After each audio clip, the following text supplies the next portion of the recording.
Stefano Maroni, Writing America's Quiet Truths. A Life in Contrast.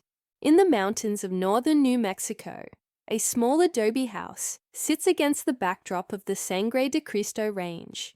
Inside, a wood-burning stove clicks softly, and a desk is covered with books, notebooks, and spools of 35mm film. This is where Stefano Maroni, Italian-American author and cultural commentator, spends most of his days. Though he lives far from the noise of New York City, the city's pulse still runs through his work. I write best when I can step away from it all, Maroni says. Silence makes me see things more clearly. Born in Newark, New Jersey, to Italian immigrants, Antonio and Lucia Maroni, Stefano grew up in a neighborhood where factory shifts shaped family lives. His early essays reflected that world. At 15, he won a regional writing contest for a piece on immigrant labor. It was the first hint that his voice could cut through. Stefano has lived his life between contrasts: urban and rural, Italian and American, solitude and community. Those tensions drive his writing. Maroni studied English and philosophy at New York University, spending long afternoons in city libraries and nights wandering subway platforms. After a brief stint in Columbia's MFA program, he left before finishing.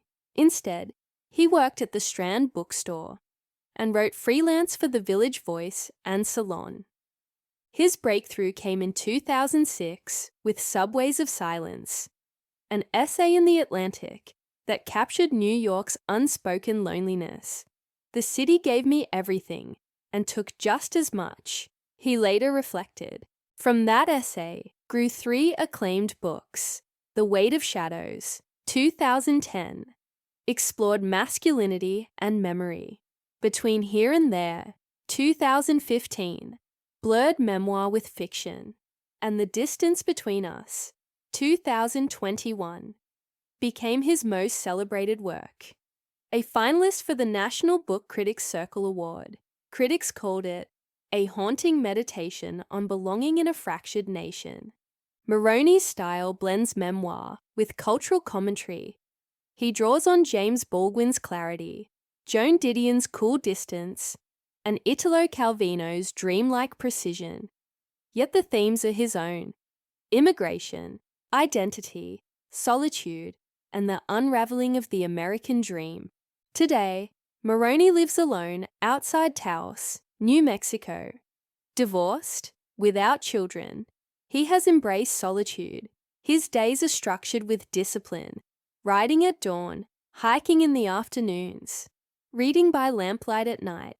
Friends describe him as reclusive, but generous. He cooks elaborate Neapolitan meals, plays guitar, and shares wood-fired pizza with neighbors. He also keeps a pied-à-terre in Manhattan's East Village for readings and salon gatherings. The quiet keeps me honest, he says, but I need the city sometimes to remind me of who I am. Though wary of technology, Maroni maintains a growing Substack newsletter, Maroni's Notebook, with over 15,000 subscribers.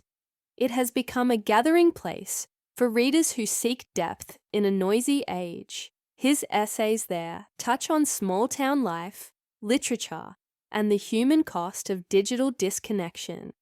I'm not against the internet, he explains.